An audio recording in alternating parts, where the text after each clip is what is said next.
Hai, halo, assalamualaikum warahmatullahi wabarakatuh. Senang sekali Bu Santi bisa kembali menyapa kamu di ruang temu, sebuah ruang untuk melakukan temu meski terpaut jarak dan waktu.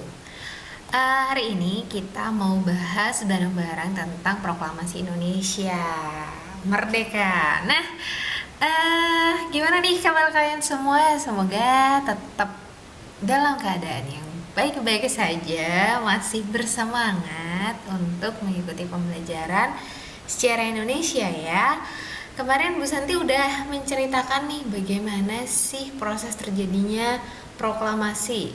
Gimana ceritanya kok akhirnya proklamasi itu eh, tanggal 17 Agustus 1945, padahal Jepang tuh udah bilang loh ke Indonesia kalau dia mau ngasih kemerdekaan ke Indonesia tapi tanggal 24 Agustus. Tidak lain tidak bukan karena adanya peristiwa Rengas Dengklok. Yang ada di layar kalian ini adalah rumahnya Jauh Kisyong di Rengas Dengklok, Karawang, Jawa Barat. Sebenarnya ini adalah rumah penduduk biasa gitu ya, kemudian dipinjam oleh para pemuda untuk dalam tanda kutip menculik gitu ya, untuk mengamankan Insinyur Soekarno dan Muhammad Hatta agar tidak mendapatkan pengaruh dari bangsa Jepang gitu ya. Jadi usut punya usut, Insinyur Soekarno dan Dr. Andes Muhammad Hatta itu keduanya bersepakat untuk ya udahlah kita merdekanya nunggu dari Jepang aja, takutnya nanti akan terjadi pertumpahan darah kalau kita bergerak sendiri gitu. Tapi pemuda nggak setuju, para golongan muda, Darwis Wikana dan Soekarni teman-temannya itu mereka semua terus mendesak Insinyur Soekarno dan Muhammad Hatta untuk ayolah kita bisa kok proklamasi dengan kemampuan kita sendiri, dengan usaha kita sendiri, ayolah kita proklamasi gitu. Akhirnya karena tetap tidak bersepakat, tanggal 16 Agustus 1945 pukul 4 dini hari beliau berdua dibawa oleh golongan muda ke Rengas Dengklok. Akhirnya nanti setelah Wikana, itu adalah wakil dari golongan muda, bersepakat dengan Ahmad Subarjo bahwa oke lah kita akan proklamasi selama-lamanya tanggal 17 Agustus tahun 1945. Akhirnya oke lah, Insinyur Soekarno dan Muhammad Hatta dibawa kembali ke Jakarta gitu. Akhirnya pada tanggal 16 itu beliau yaitu Insinyur Soekarno, Dr. Andes Muhammad Hatta, dan Ahmad Subarjo melakukan penyusunan naskah proklamasi di kediaman Laksamana Maeda gitu ya. Ini adalah dioramanya. Nah, ini adalah naskah asli proklamasi yang ditemukan di keranjang sampah gitu ya. Jadi yang masih draft. Kemudian di sini ada beberapa perubahan, misalnya di sini nih ya, bukan wakil bangsa Indonesia tapi atas nama bangsa Indonesia. 17805 ini berarti 17 Agustus 1945 gitu. Nah, akhirnya setelah teks proklamasi berhasil dibuat, diketik oleh Sayuti Melik, kemudian proklamasi kemerdekaan Indonesia pada tanggal 17 Agustus dilaksanakan di Jalan Pegangsaan Timur nomor 56 Jakarta, yaitu di kediaman Insinyur Soekarno. Awalnya mau diumumkan di lapangan Ikada, tapi takutnya nanti terjadi bentrokan dengan tentara-tentara Jepang yang masih ada di Indonesia. Akhirnya dilaksanakan di kediaman Insinyur Soekarno. Nah, setelah terjadi proklamasi, akhirnya terjadilah penyebarluasan kabar-kabar proklamasi di Radio Republik Indonesia lewat radio ya, waktu itu juga lewat radio Domei. Jadi yang sekarang Antara, nah itu Domei dulu namanya. Itu salah satu redakturnya memberikan naskah proklamasi ke Radio Republik Indonesia. Ini gedung sekarang ya, bukan gedung yang dulu tidak se-good ini gitu, masih lebih sederhana. Nah, akhirnya disebarluaskan gitu ya lewat radio. Selain itu juga dari Suara Asia ini mengabarkan bahwa Indonesia sekarang sudah merdeka gitu ya.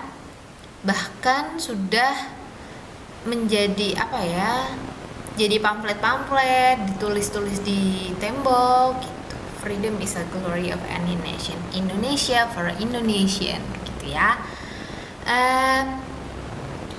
Kemudian setelah itu tanggal 18 Agustus, jadi sehari setelahnya, setelah proklamasi, gelarlah sidang PPKI gitu ya. Dilaksanakan selama 3 hari dari tanggal 18, 19, dan 22 Agustus 1945. Hasil sidang yang pertama adalah mengesahkan Undang-Undang 1945 sebagai konstitusi negara. Kemudian yang kedua adalah memilih presiden dan wakil presiden, yaitu Insinyur Soekarno dan Dr. Andes Muhammad Hatta. Dengan terpilihnya beliau berdua, itu berarti Indonesia menerapkan sistem pemerintahan presidensial. Kemudian yang ketiga adalah presiden sementara dibantu oleh Komite Nasional. Nah, for your info nih, pemilihan presiden dan wakil presiden itu ditetapkan secara aklamasi atau pemilihan langsung gitu ya, ditunjuk itu atas usul dari Otto Iskandar-Dinata. Beliau adalah Pak Otto Iskandar-Dinata, si jalak harupat dari Jawa Barat. Kalau kamu suka pergi ke Bandung terus tahu nih ada Jalan daerah Otista. Nah, itu sebenarnya adalah Otto Iskandar-Dinata. Jadi nama beliau sudah diabadikan. Jadi nama jalan-jalan gitu ya.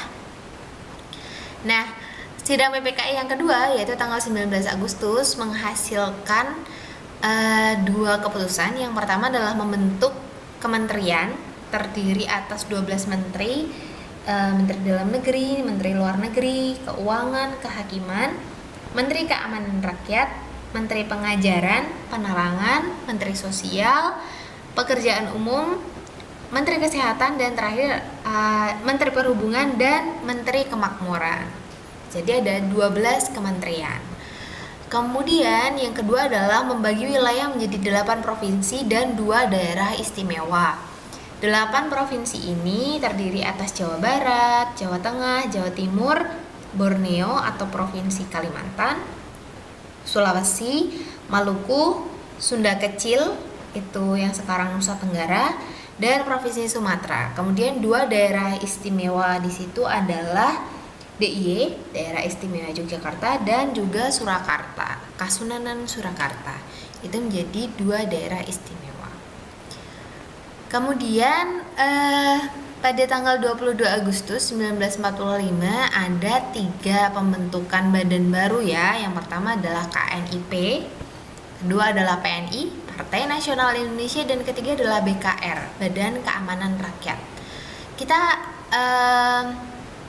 Kalian perlu tahu BKR di sini ini adalah cikal bakal TNI sekarang. Jadi dulu sebenarnya Badan Keamanan Rakyat itu cuma buat tidak sebagai angkatan perang gitu ya, karena ya kita tuh nggak mau perang gitu. Nah ternyata setelah kemerdekaan Indonesia banyak tentara sekutu, AFNI, NICA, kemudian dari tentara Jepang itu juga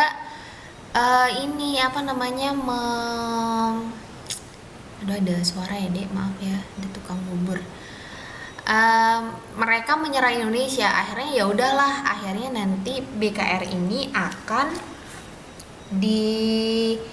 bentuk menjadi Tentara Keamanan Rakyat pada tanggal 5 Oktober. Selanjutnya tanggal 5 Oktober ini diperingati sebagai Hari Jadi ABRI.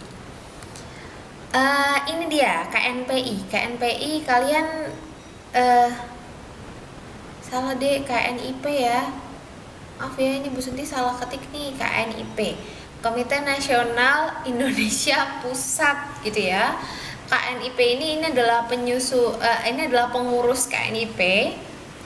Kalian bisa baca di sini disebutkan bahwa tugas KNIP itu adalah untuk membantu presiden menjalankan tugas kenegaraan dan memberikan masukan pada presiden terkait hal-hal kenegaraan. Jadi sebagai pembantu dan penasihat. Tapi nanti perkembangannya akhirnya KNIP ini tidak sebagai penasihat presiden, tapi dia sebagai badan legislatif, yaitu penyusun undang-undang dan perumus GBHN, garis besar haluan negara. Nah, ini dia PNI, Partai Nasional Indonesia. Ini adalah partai bentukan Insinyur Soekarno. Tujuannya awal menjadikan PNI sebagai partai tunggal, tapi akhirnya pada perkembangannya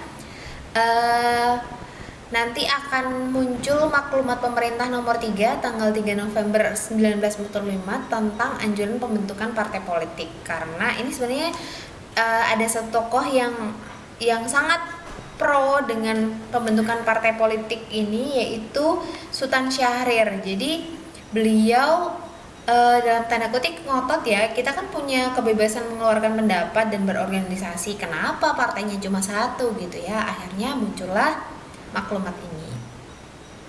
Nah, kalian juga perlu tahu nih, banyak reaksi rakyat terhadap kemerdekaan Indonesia. Yang pertama, contohnya Komite Van Aksi mengeluarkan manifesto Suara Rakyat nomor 1 ini ya. Kemudian yang kedua, Sri Sultan Hamengkubuwono ke-9. Aduh, ini salah ketik lagi ya. Ke-9 ya, IX bukan XI.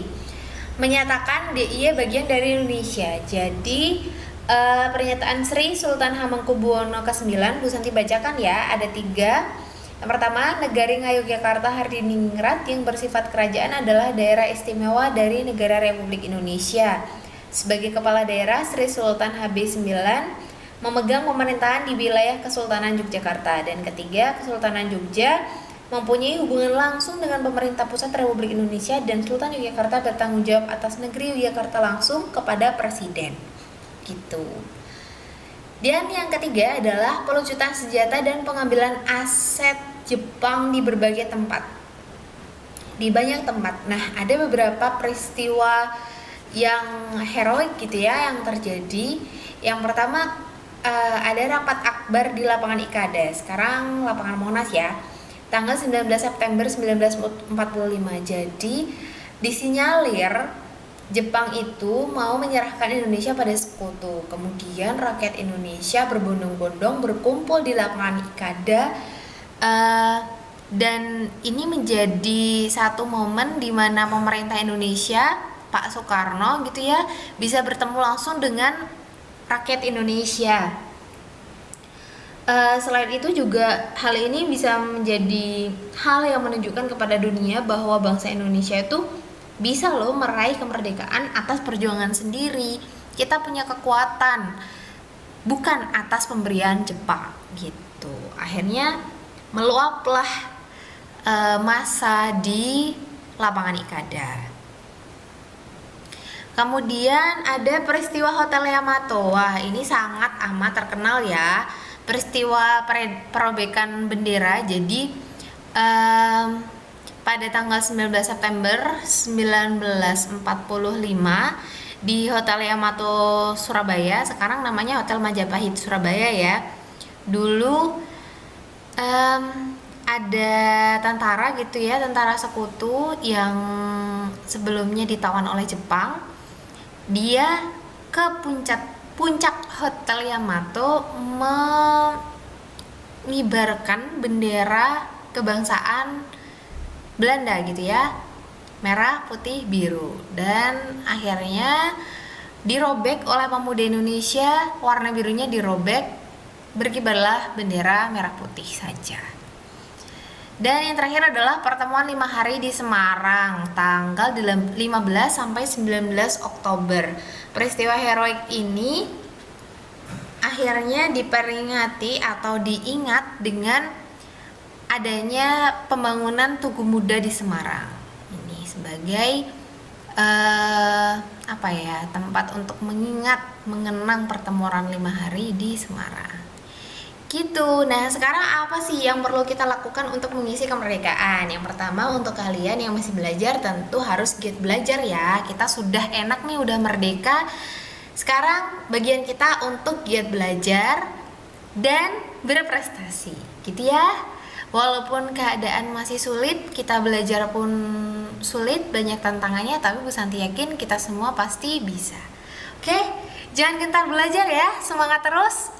Sampai ketemu di ruang temu berikutnya. Wassalamualaikum warahmatullahi wabarakatuh.